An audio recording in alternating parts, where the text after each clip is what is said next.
Assalamualaikum warahmatullahi wabarakatuh. Jumpa lagi di channel Amin Ala Bedor. Alhamdulillahirabbil alamin.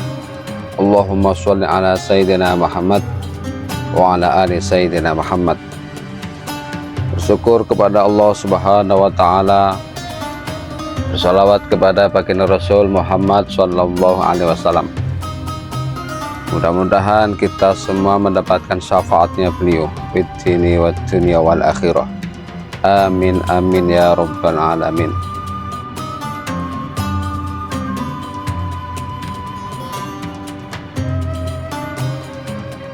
Alhamdulillahi rabbil alamin.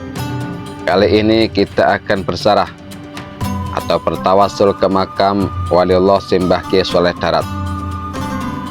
Kiai Soleh Darat bernama asli Muhammad Soleh bin Umar Al-Samarani. Beliau merupakan ulama besar yang lahir di desa Kedung Jumbleng, Kabupaten Jepara di masa pemerintahan kolonial Belanda pada tahun 1820. Kiai Soleh Darat adalah putra dari Kiai Umar yang merupakan pasukan perang Pangeran Diponegoro tahun 1825 hingga tahun 1830. Sedangkan nama Al-Samarani di belakang nama Kiai Soleh Darat untuk menunjukkan daerah asal ulama.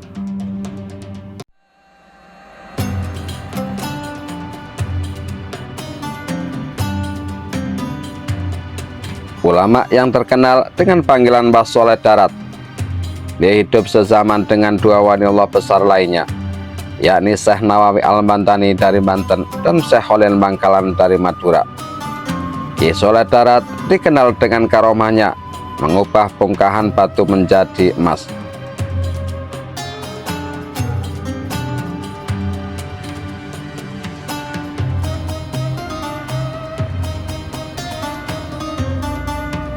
Peneliti sejarah Muhammad Rizka Hamami mengungkapkan, setidaknya ada 3 keunikan pada sosok ulama besar Mbah Kiai Soleh Darat.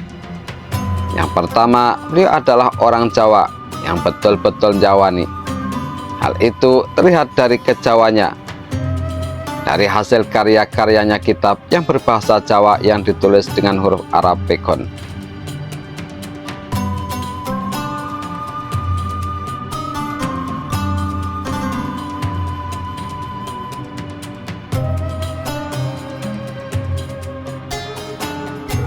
Hal ini menunjukkan kecintanya kepada Nusantara dengan benci kepada penjajah Belanda.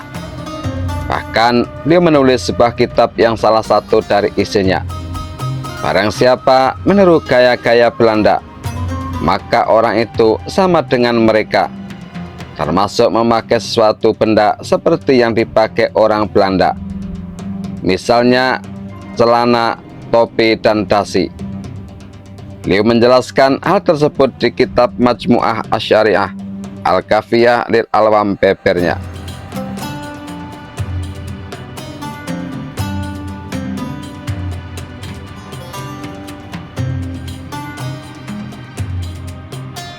Hal tersebut bisa menumbuhkan kecintaan dan mendorong jiwa kebangsaan, membuat masyarakat beragama dengan baik, termasuk menerjemahkan Al-Quran sesuai visi dan misi kebangsaan.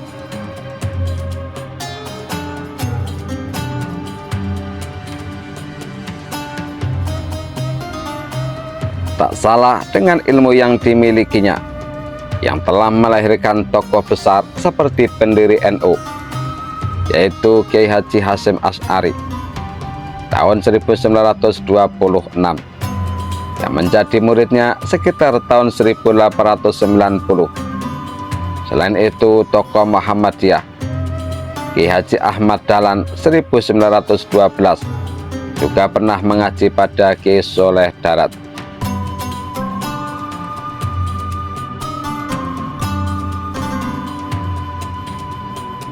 Bahkan R.A. Kartini juga terpoleskan ilmunya saat mengaji di Pendopo Kabupaten Demak. Sementara jejak Kiai Soleh Darat pada saat menuntut ilmu ada di beberapa tempat termasuk di Mekah. seperti di Jepara tempat kelahirannya, Kudus, Purworejo, Kaliwungu, dan Semarang yang dulunya sebuah langgar untuk mengajar sekaligus sebagai rumah di Dadap Sari, Semarang Utara, saat ini menjadi Masjid Soleh Darat.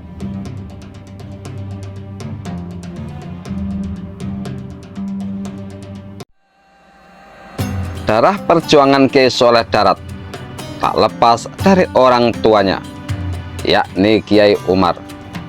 Dalam sejarahnya, Kiai Umar termasuk panglima perang dari pasukan Pangeran Diponegoro untuk wilayah Semarang dan sekitarnya. Kiai Umar bukan saja mengaji dengan para santrinya, tetapi juga mengangkat senjata untuk mengusir penjajah yang menyengsarakan rakyat Nusantara.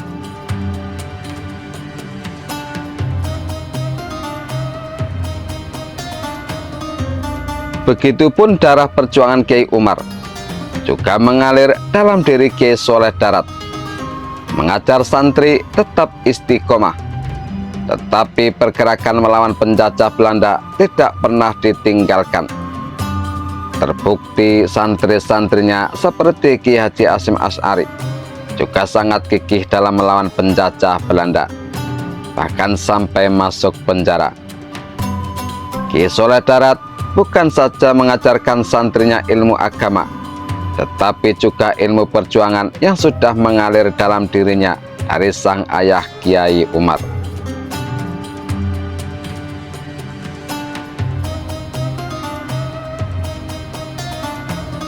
Kiai Soleh Darat Semarang merupakan sosok ulama besar pada abad ke-19. Murid-muridnya menjadi ulama besar yang sangat berpengaruh dalam gerak sejarah NKRI. Etos dan semangat Kiai Soleh Darat dalam pendidikan sangat besar sebesar perjuangannya dalam melawan penjajah Belanda. Murid-murid Kiai Soleh Darat akhirnya berjuang dengan lahir batin untuk lahirnya negara bernama Indonesia ini.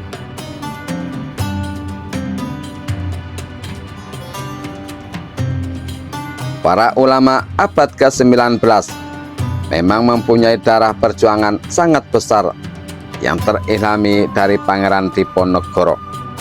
Walaupun akhirnya kalah dalam Perang Jawa di tahun 1825 hingga tahun 1830, tetapi semangat perjuangan yang dialirkan Pangeran Diponegoro tidak pernah kalah sedikit pun dari para laskar perjuangan yang pernah bersamanya, termasuk Kiai Umar Semarang.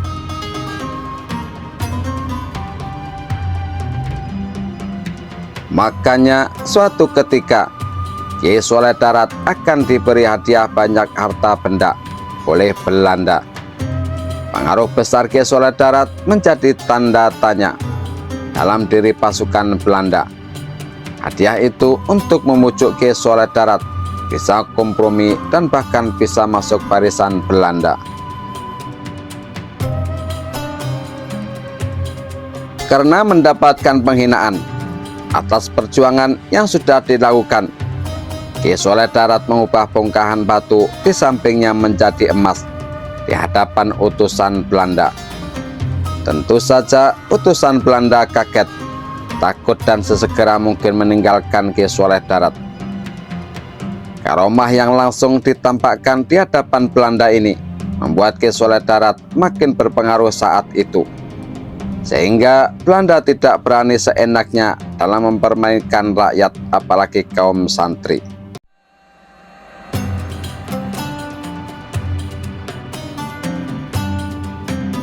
Karena karomah yang terlihat ini pula, Kiai Soleh Darat banyak menangis. Sebenarnya karomah yang dimiliki itu sangat pribadi, alias rahasia, tidak untuk dipertontonkan, tetapi kondisi saat itu membuat Kiai Soleh Darat membuka rahasia kewalian yang melekat dalam dirinya.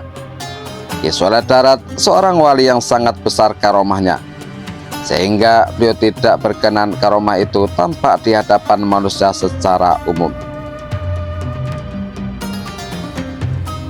Itulah Kiai Soleh Darat. Darah perjuangannya menggelora dalam melawan penjajah Belanda. Apapun iming-iming harta dan jabatan, tak pernah membuat beliau tergiur. Ki Soleh Darat fokus mengajar santri dan berjuang membela rakyat dari penindasan. Beliau tidak mau terkenal walaupun murid-muridnya menjadi tokoh besar yang berjasa bagi bangsa Indonesia ini. Wallahu a'lam bishawab. Inilah sepenggal kisah wali Allah Simbah Ki Soleh Darat Semarang. Semoga bermanfaat bagi kita semuanya. Amin amin ya rabbal alamin. Jangan lupa like, share, dan subscribe. Terima kasih. Akhirul kalam, wassalamualaikum warahmatullahi wabarakatuh.